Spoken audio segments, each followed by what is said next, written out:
Hi everybody, and welcome to catering. This is chapter 9 in your text, food preparation and service. Today we're going to talk a little bit about the menu, production, things like that, the heart of the kitchen. You know, we've been covering the event planning, organization, all of those things. Now we're going to talk a little bit about putting that all together in the kitchen. One of the first things we're going to deal with is the recipe. Alright? Now, I know so many of you out there are like, why make the best so-and-so? Well, how do you do it? Well, I do it until it tastes like this. And that's great. The problem is when you're doing catering and you have, say, a set catering menu, we're going to do something over and over and over and over for different guests. You want to make sure that it tastes the same each time. You also want to make sure that your cost comes out the same time.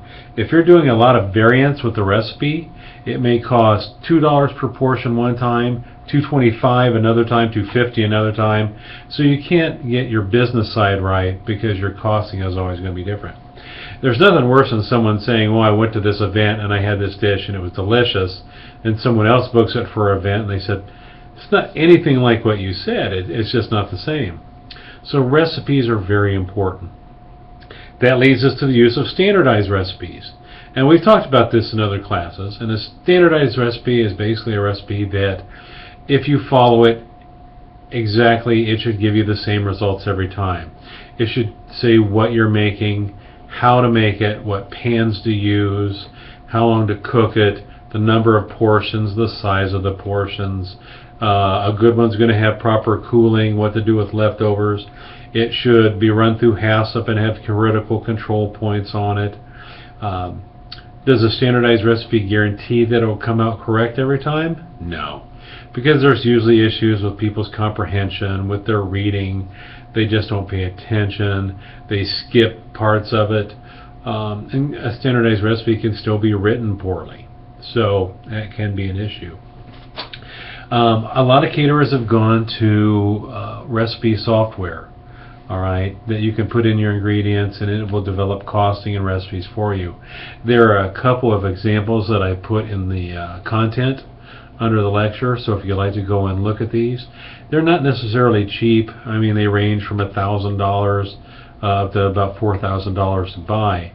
But when you think how much money these computerized software packages may save you in the long run, I think they're probably pretty well worth it.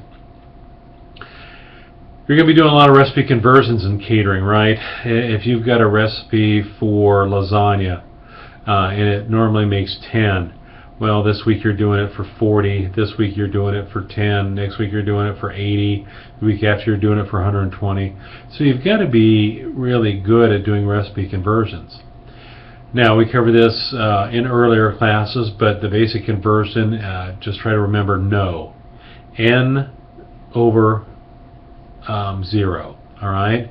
Or new yield divided by old yield.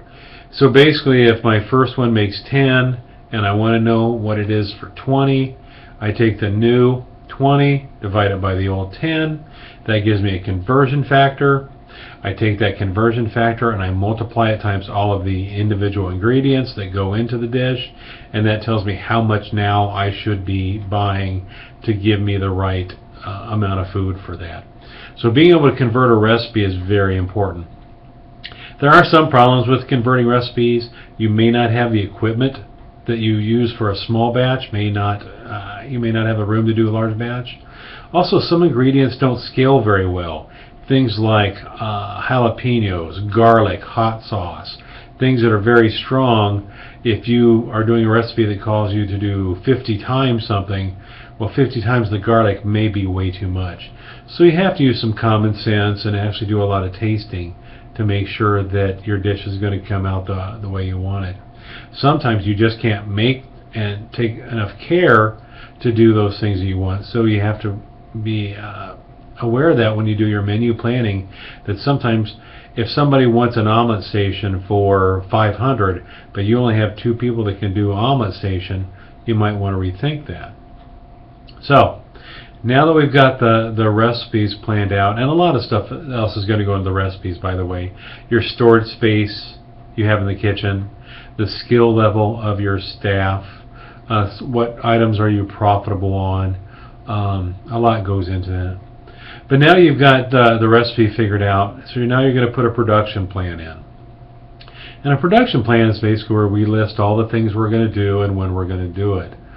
This is where the skill of the chef or the cook or the event planner really comes into play, because hopefully you're doing more than one event, and you've got to figure out when's the best time to do different things. Whenever we do big events, we start writing on the board, if our event's on Friday, what can we start to do on Monday? And we want to figure out what can we do and get out of the way that will not affect the quality of the product, that we can hold for a good while. So example, if it's Monday, I might think, well, I can do salad dressings on Monday. Salad dressing, I can make those, it's not going to have any effect. I may go ahead and whip butter, things like that. But you start planning your week out in advance, because being organized is probably the only way you're going to get everything done.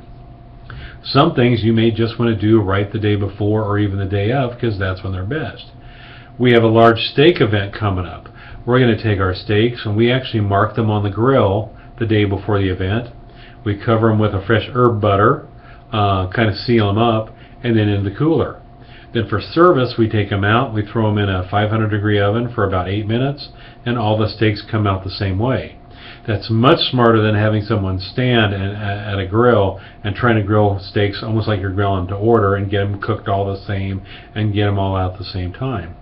So a production plan, you've got to figure out when you're going to do what and how you're going to do it. Also, who's going to do it.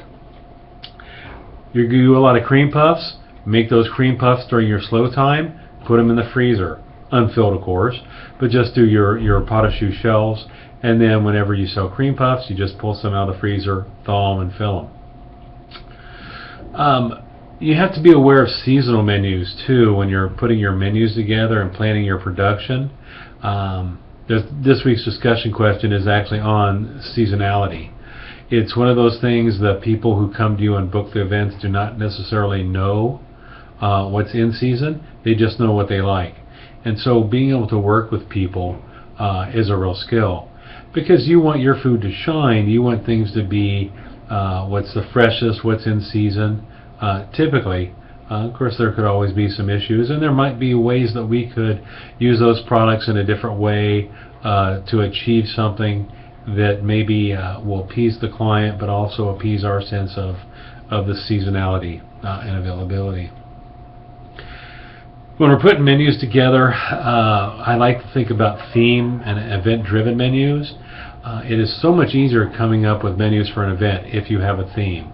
Whether we're doing a Mexican food theme or an Italian food theme, or maybe a beach party theme or something along those lines. Themes are kind of a form that then we can start to plug in all of the different components to it. That helps us with not just food and menus and production, but also decoration, service staff, and all those things. So keep that in mind when you're doing them. Some of the other things you're going to think about as you're preparing your food is, are you going to use all made from scratch food? Are you going to use convenience food? Are you going to maybe subcontract with somebody? Why would you ever subcontract with another person if you're doing the catering? Well, how many of you are going to do your own wedding cakes, for example? Wedding cake is a real skill. Not every chef, not every caterer has that skill. So we'll subcontract out and we'll have someone else do our cake. Say you're an event planner and a chef and you do a lot of your own food, but you want to bring in some barbecue. You might bring in an expert who just does barbecue, has their own rig, and knows exactly what they're doing. Those are things you've got to ask yourself. We obviously, have some issues with subcontracting convenience foods, already prepared foods. They do tend to be more expensive, so you've got to add that in. Are they as good as the foods that we're going to use? There's a potato salad that everybody uses around here, and it's actually a really good potato salad. I've used it before, but there's a barbecue place in Springfield, Missouri that everybody thinks they make this this potato salad. I thought they made this potato salad from scratch until I ended up buying it. I was at another barbecue restaurant in this general area a few months ago, and I said, what else do you make from scratch here? Oh, we've got a great potato salad. So I ordered it. And it turns out it's the same potato salad that I have bought before these other. And I said, you don't make that potato salad, do you? And they admitted they didn't. So that's the problem. Sometimes if you're trying to pass something off as your own, whether you say it or not, and it's so popular that everyone buys it, everybody will know it.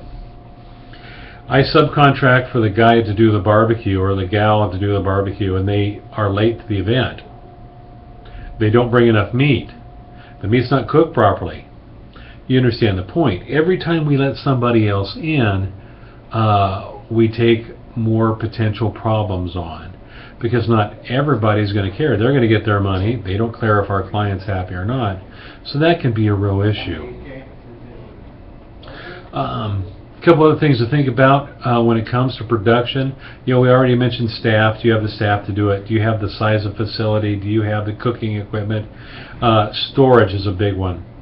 It is always a big problem. If you're doing, say, salads for 250 in your own on-premise site, do you have the storage space to plate 250 salads, put them on a sheet tray, put them on a rack, and put them in the cooler?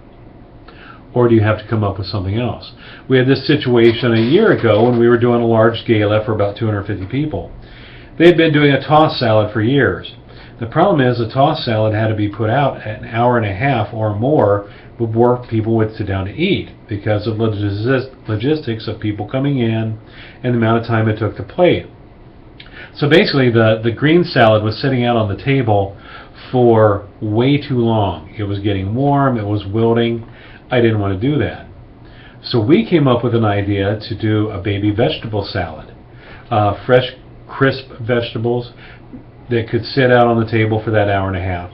So we still plated them early, we still got them out on the table early, but because of the structure of the salad, they were able to hold up better.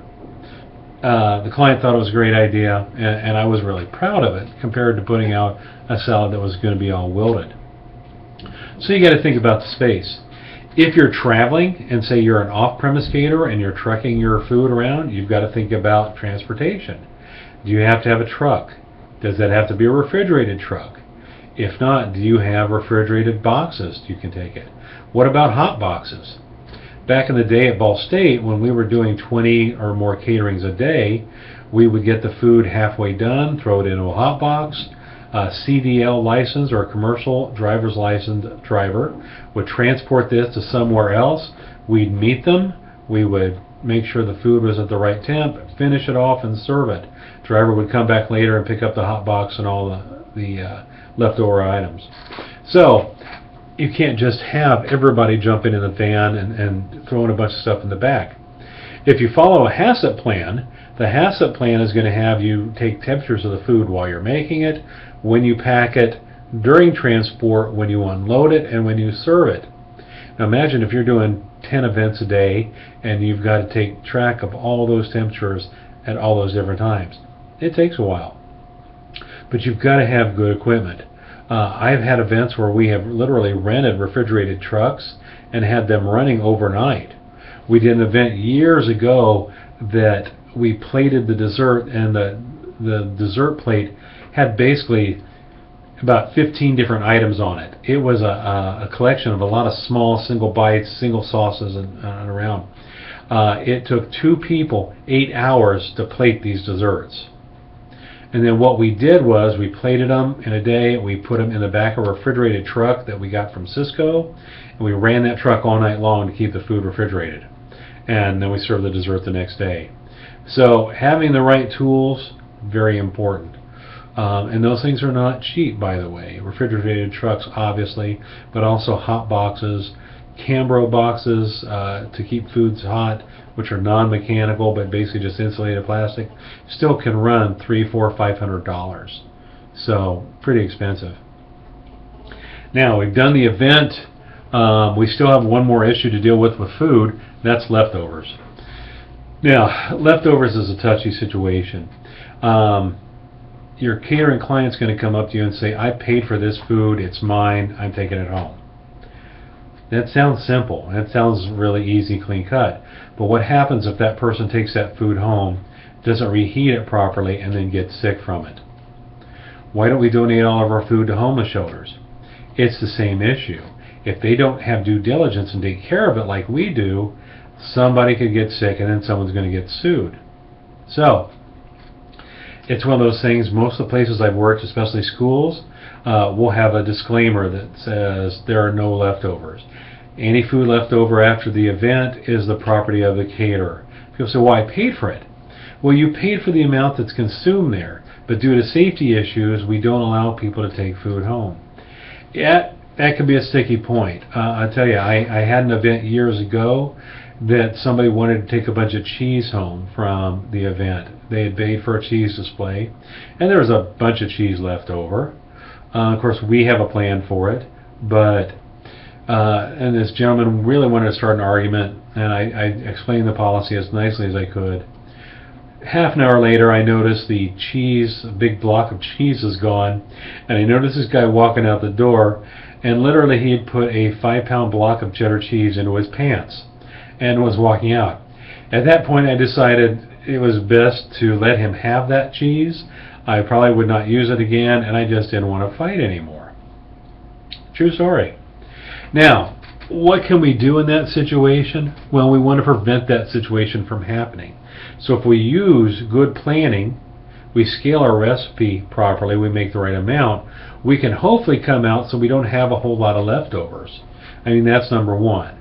We want to, have as little food left over as possible to keep us out of that situation. Also, we don't want to have a lot of food left over because that just raises our cost, and we want to do away from that. So, that's basically food preparation and service in a real nutshell. Chapter 9, read the text, and there'll be more later. Be sure also to check out the videos that I've got under content. Have a good weekend. Bye.